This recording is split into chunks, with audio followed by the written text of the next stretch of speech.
bonsoir. Donc nous enchaînons maintenant avec l'actualité de l'ESMO 2023, décryptée par nos experts de Gustave Roussy pour la cancérologie des tumeurs digestives. Alors j'ai le plaisir d'accueillir le docteur Antoine Holtbeck et le professeur Michel Ducreux pour nous décrypter cette actualité. Et nous allons commencer avec Antoine. Merci Laurence. Donc, je vais tout d'abord parler donc, des adénocarcinomes œsogastriques opérables et je ferai ensuite la partie métastatique. Donc, pour les cancers de l'estomac opérables, la première étude que je vais évoquer, c'est la Keynote 585. C'est une étude de phase 3 qui a comparé un traitement par chimiothérapie type cisplatine, capecitabine ou cisplatine 5FU plus ou moins associé au pembrolizumab, encadrant donc la chirurgie comme il est actuellement recommandé de faire dans les adénocarcinomes de l'estomac opérables. On fait chimiothérapie, chirurgie, chimio. Donc là, c'était ce principe de chimiothérapie encadrant la chirurgie avec le pembrolizumab dans un bras et le placebo dans l'autre. En ce qui concerne les caractéristiques des patients, donc c'est une grosse étude, vous voyez le nombre de patients inclus, grosse étude avec des patients venant d'Asie pour à peu près 40%, avec des patients européens et d'Amérique du Nord pour à peu près 35% des patients, et puis le reste du monde, à peu près 25% de la population. Ce qui est important de noter parmi les caractéristiques des patients, c'est qu'ils n'ont pas exclu les patients MSI, et donc on se retrouve dans le groupe Pembro avec 9% de MSI et 8% dans le groupe placebo. Le reste des caractéristiques est, je dirais, assez habituel pour les cancers de l'estomac opérables. Donc, en ce qui concerne le premier objectif principal de cette étude, c'était de regarder le taux de réponse pathologique complète. Et on voit sur les deux courbes qu'il existe des différences. Alors, je ne l'ai pas précisé, excusez-moi, il y avait une cohorte principale, là, la main cohorte, qui était une cohorte avec le 5FU platine. Et puis, comme le standard a changé au cours du temps, ils ont rajouté une cohorte avec le FLOT, qui est actuellement notre chimiothérapie périopératoire de référence. Donc dans la cohorte principale, là où c'était le critère de jugement principal, on voit une augmentation du taux de réponse qui passe de 2 à quasiment 13% en ajoutant le pembrolizumab. Mais il faut quand même se rappeler que dans cette cohorte Pembro, il y a 9% de patients qui sont MSI et donc qui ont probablement une meilleure réponse. En ce qui concerne donc le co-critère de jugement principal, qui était la survie sans événement, et là on se met dans la cohorte importante, la cohorte sans le FLOT, on voit que les deux courbes sont assez différentes, et que la médiane est plutôt très en faveur du groupe pembrolizumab, avec une médiane de 44 mois contre 25 mois dans le bras placebo. Mais comme vous pouvez voir plus bas, en fait cette étude est négative sur le plan statistique, puisque en raison des multiples analyses intermédiaires, le seuil de significativité était à 0,01178 et dans cette étude-là, le petit p est à 0,0198, ce qui en fait sur le plan statistique une étude négative. Là, brièvement, la survie globale, donc elle est toujours difficile d'interprétation. Évidemment, les courbes, elles sont un peu plus rapprochées, mais beaucoup de patients ont dû recevoir ultérieurement, et ça on n'avait pas les données, mais les patients à la récidive ont dû, pour une bonne partie, recevoir du pembrolizumab, qui est maintenant un standard le plus souvent, donc une différence moindre, mais difficile d'interpréter. Donc pour cette première étude, on voit bien que c'est une étude qui est négative sur le critère de jugement principal de survie sans événement, malgré des différences importantes de survie sans progression et de survie globale. Donc malgré des signaux forts d'efficacité, cette étude est négative et donc l'intérêt de l'immunothérapie en association avec la chimiothérapie néoadjuvante reste à démontrer. Et ça introduit donc la diapositive suivante, qui est l'étude de phase 3 Matterhorn, en fait, qui est une étude, je dirais, un peu plus moderne dans l'utilisation du schéma de chimiothérapie, puisqu'actuellement le standard, c'est la chimiothérapie par FLOT. Et donc cette étude Matterhorn, là, compare les patients qui ont la chimiothérapie par FLOT, plus ou moins le durvalumab. Et à l'ESMO, là, a été simplement présenté le taux de réponse pathologique, qui, comme on peut le voir, est augmentée chez les patients donc, qui reçoivent l'immunothérapie. Mais on attend évidemment les données de survie sans progression pour conclure sur l'intérêt de cette étude. Pour les adénocarcinomes œsogastriques maintenant métastatiques, le standard de traitement actuellement, on utilise beaucoup de chimiothérapie par FOLFOX, et pour les patients qui ont un CPS supérieur ou égal à 5, en France, on a la possibilité d'utiliser le nivolumab. Donc on fait souvent du FOLFOX associé au nivolumab. Mais comme on a pu le voir en périopératoire, le standard maintenant, c'est plutôt la chimiothérapie par flotte, donc on rajoute ce taxane.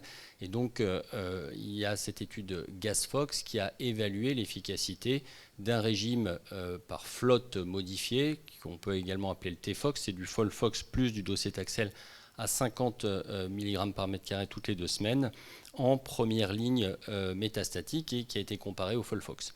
Donc à l'époque où ça a été designé, il n'y avait pas encore la possibilité d'utiliser le nivolumab. Les patients dans cette étude donc, étaient randomisés entre le FOLFOX, qui était le bras le plus utilisé à l'époque, et le TFOX. Les patients ont été recrutés entre 2016 et 2022 pour mettre un peu plus de 500 patients dans cette étude. L'objectif primaire était de regarder la survie sans progression. Je vais passer rapidement sur les caractéristiques des patients. Je pense que ce qui est intéressant de noter, c'est qu'il y a pas mal de jonctions œsogastriques, un peu plus que ce qu'on voit habituellement. Et en ce qui concerne donc les résultats, donc taux de réponse, on voit que c'est amélioré dans le bras flotte par rapport au FOLFOX. On passe de 57 dans le bras FOLFOX à 66% dans le bras flotte. Et surtout, le critère de jugement principal, donc la survie sans progression, est amélioré dans le bras flotte, puisqu'elle passe de 5,88 mois dans le bras FOLFOX à 7,66 de manière extrêmement significative. Donc on voit que cette étude est positive là sur son critère de jugement principal et également positive sur la survie globale qui passe de 12 mois, qui est souvent les chiffres qu'on retrouve dans les adénocarcinomes de l'estomac métastatique, à ici plus de 15 mois. Donc je vais passer rapidement sur les caractéristiques des patients sur le bénéfice. On voit globalement tous les patients ont plutôt tendance à profiter du flotte, plutôt les patients qui sont en excellent état général. Et donc le TFOX, c'est un nouveau standard de traitement à considérer en première ligne des adénocarcinomes œsogastriques avancés, HER2-, et chez les patients qui ont un CPS inférieur ou égal à 5, je pense qu'on préférera l'utilisation du nivolumab chez les patients ayant un CPS supérieur à 5. Deux études où je vais passer extrêmement vite, qui sont les études Rational 305 et l'autre étude Gemstone 303. Je voulais simplement les évoquer. C'est deux études où on a fait également de la chimiothérapie associée à de l'immunothérapie pour des adénocarcinomes œsogastriques avec un CPS supérieur à 5, et ça confirme les résultats de la CheckMate qu'on avait avec des résultats qui sont tout à fait identiques. Voilà, je vous remercie. Merci beaucoup Antoine. Donc à l'heure actuelle, ces résultats te font changer ton attitude ? Alors, en périopératoire, non, puisque l'étude est considérée comme négative, même si, encore une fois, il y a des nettes différences de valeur, de survie sans événement. Et en ce qui concerne le métastatique, je dirais oui, pour les patients qui ont un CPS inférieur à 5, on utilisera, je pense, bien plus de TFOX qu'on ne le faisait jusqu'à présent. Super, merci beaucoup. Donc on se tourne vers le chef de comité qui va implémenter ces recommandations au sein du comité. Je passe la parole maintenant au professeur Ducreux pour la partie colorectale. Oui, c'est ça. On va parler du côlon essentiellement du côlon. Alors d'abord le côlon localisé. On suit un peu le même ordre que celui qu'a pris Antoine Holbeck. Le côlon localisé, c'est une grande cohorte qui a été publié dans Annals of Oncology et présenté par Julien Taïeb à propos de plus de 9000 cas de cancer du côlon resséqués en prenant différentes bases de données.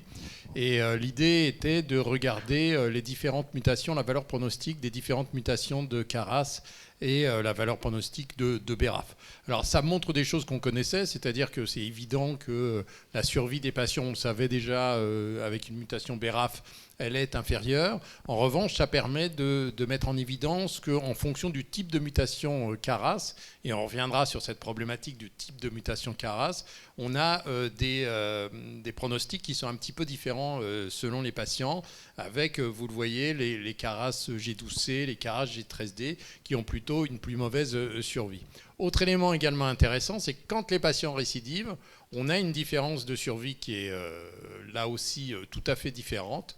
La survie après rechute, alors évidemment les pires ce sont les BRAF mutés comme d'habitude, mais là encore on voit que les doubles sauvages entre guillemets qui n'ont ni mutation BRAF ni mutation CARAS sont ceux qui vont survivre le plus longtemps, mais on voit aussi qu'on a des différences de survie après la rechute en fonction du type de mutation CARAS, ce qui veut dire qu'on pourrait peut-être adapter nos stratégies thérapeutiques à la situation, au type de la mutation CARAS. Mais en fait, c'est à la fois vrai et pas si simple que ça. Alors pourquoi c'est pas si simple que ça? Parce qu'on a cette étude Kero 5 qui a été présentée à l'ESMO par Kees Punt. C'est une étude néerlandaise qui est extrêmement intelligente et extrêmement bien faite. Alors pourquoi elle est intelligente et pourquoi elle est bien faite? Tout d'abord parce qu'ils ont pris des patients qui avaient des métastases hépatiques de cancer colorectaux. Et pour cela, ils ont défini au départ, c'était des métastases hépatiques exclusives, donc des malades qui, en cas de bonne réponse, pouvaient devenir résécables. Afin d'évaluer tout ça, ils ont mis en place un panel comportant des radiologues et des chirurgiens, et toutes les radios étaient revues, donc quelque chose d'extrêmement strict. Et ils ont posé les deux bonnes questions. Alors, quelles étaient les deux bonnes questions ? Pour les cancers du côlon gauche, ils se sont posé la question de savoir si, quand on prend un doublet de chimiothérapie, FOLFIRI ou FOLFOX, au choix de l'investigateur, est-ce que le mieux était de donner un anti-EGFR qui a un certain pouvoir un certain pouvoir de réduction. Alors évidemment, il fallait que ce soit les cancers du côlon, RAS non muté et du côlon gauche, donc une population, et BRAF non muté, une population vraiment spécifique. Donc valait-il mieux utiliser plutôt des anti-EGFR dans cette population ou plutôt du bevacizumab? Et l'autre question qu'il posait, c'est pour les autres patients, c'est-à-dire ceux qui étaient mutés RAS ou mutés BRAF ou les cancers du côlon droit. Alors là, évidemment, pas de choix en ce qui concerne la thérapie ciblée, c'est du bevacizumab, mais la question était de savoir s'il fallait les traiter par ou par trichimiothérapie en utilisant le FOLFOXIRI modifié plus bevacizumab. Alors jusque-là, on avait les résultats en survie sans progression et les réponses étaient extrêmement claires. Et moi, elle me satisfaisait pleinement, à savoir qu'en particulier donc, pour ces fameux cancers qui sont ceux à plus mauvais pronostic, les BRAF mutés ou les RAS mutés ou les cancers du côlon droit, vous voyez, c'est la courbe de survie sans progression qui est au milieu, on n'avait que ces résultats-là, eh bien c'était plutôt mieux d'utiliser la trichimiothérapie versus la bichimiothérapie. Et là, à l'ESMO, patatras, en termes de survie globale, c'est exactement la même chose. Donc, quelque part, le standard redevient potentiellement pour ces patients-là d'utiliser une bichimiothérapie plus du bevacizumab. Parce qu'en plus, évidemment, il y a un peu plus de toxicité, c'est tout à fait évident. Et ce qui est paradoxal, c'est qu'il y a plus de réponses avec la trichimio, mais il n'y a pas une meilleure survie. Et on a exactement quelque chose de similaire en ce qui concerne les cancers du côlon gauche, qui vont RAS non muté, RAF non muté, qui vont donc recevoir soit une bichimiothérapie et un anti-EGFR, le panitumumab, soit une bichimiothérapie et le bevacizumab. Et alors là encore, on pouvait penser qu'en termes de survie sans progression, c'était plutôt en faveur de l'utilisation des anti-EGFR. Donc on était content parce qu'il y a cette valeur de réduction tumorale des anti-EGFR. Tout ça est assez logique. Et pareil, patatras, en termes de survie globale, c'est exactement la même chose. Donc on se retrouve à dire, et Kees Punt l'a dit devant l'audience de l'ESMO, c'est bien d'utiliser une bichimiothérapie plus un anti-angiogénique chez ces patients qui n'ont pas de mutation RAS, parce que c'est plutôt moins toxique, et vous voyez sur la colonne de gauche qu'effectivement, il y a plutôt un tout petit peu moins de toxicité. Donc si on résume ça, on prend les patients, on leur fait de la médecine personnalisée, on regarde RAS, on regarde BRAF, etc., mais à la fin, on les traite tous un peu de la même façon. Et donc, elle est très bien, cette étude, mais quelque part, elle est un tout petit peu décevante, et j'y reviendrai dans ma conclusion.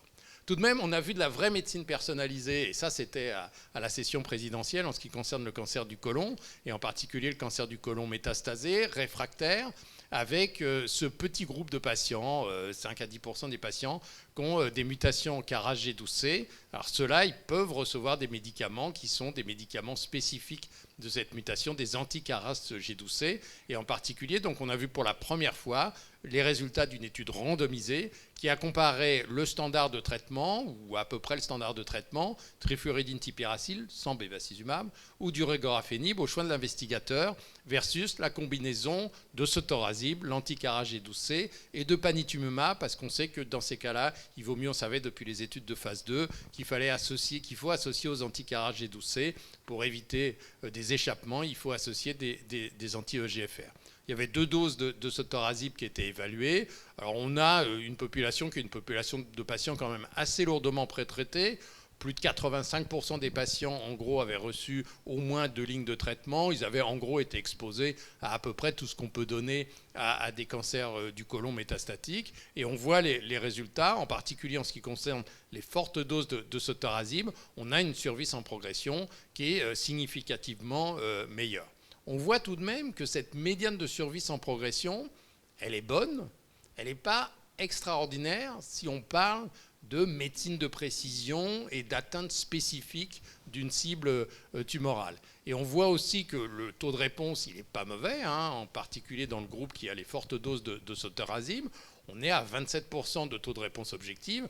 C'est vrai qu'on ne fait pas ça, on fait déjà que 5% en deuxième ligne, donc à ce niveau-là, on ne fait pas ça avec de la chimiothérapie. Mais tout de même, moi, je trouve les résultats un tout petit peu en retrait de, en tout cas, ce que je pouvais espérer. Ça, c'est la représentation graphique de la même chose, donc le taux de réponse. On a tout de même un assez bon taux de contrôle tumoral, donc ça prouve que cette médecine personnalisée, cette médecine de précision du cancer colorectal, ça fonctionne.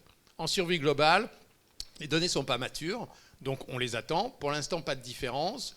J'ai un tout petit peu peur que ce soit difficile d'obtenir une différence, mais ça, pour l'instant, c'est de la science-fiction. Côté toxicité, pas de problème majeur. C'est des traitements qui sont relativement bien supportés, même si le fait d'associer un anti-EGFR au sotorasib, évidemment, on induit une certaine toxicité par rapport à un traitement standard. Donc, pour moi, la conclusion du cancer du côlon, c'est ça, c'est-à-dire plus on en sait, plus c'est compliqué. Et là, on jongle entre de la médecine d'hyperprécision, on va chercher les détails des différentes mutations, et on a des médicaments qui sont actifs dans certaines mutations, pour l'instant que les anticarragé 12C. Puis au milieu, comme je vous l'ai présenté, il y a cette étude néerlandaise qui, en gros, dit si vous avez des métastases hépatiques d'un cancer du côlon, en gros, on fait Folfox ou Folfiri plus bevacizumab, et ça marche pour tout le monde. Merci beaucoup Michel, même si on est frustré par cette conclusion, mais on avance quand même dans la compréhension. Est-ce que c'est parce que les patients sont peut-être traités à des stades trop avancés ? Est-ce que tu penses que la situation serait différente sur des maladies moins... Tu veux dire par rapport à l'étude néerlandaise ? Non, franchement, vu le niveau de l'oncologie et de la chirurgie aux Pays-Bas, je pense pas. Je pense que c'est vraiment des patients qui sont très bien pris en charge et la qualité de l'étude est encore une fois pas le problème. Dans le sens maladie métastatique qui aura eu le temps d'évoluer et d'avoir d'autres drivers ? Oui, ça de toute façon, c'est très bien que dans le cancer du côlon, et Dieu sait si on a essayé de mettre des malades dans les phases 1, et Antoine est là pour en être témoin, c'est compliqué, il se passe plein de choses à l'intérieur de cellules de cancer du côlon, donc c'est sûrement, on a encore sûrement beaucoup à creuser pour arriver à optimiser cette médecine de précision. Eh bien, merci beaucoup, merci à tous les deux pour cette actualité riche dans les tumeurs digestives.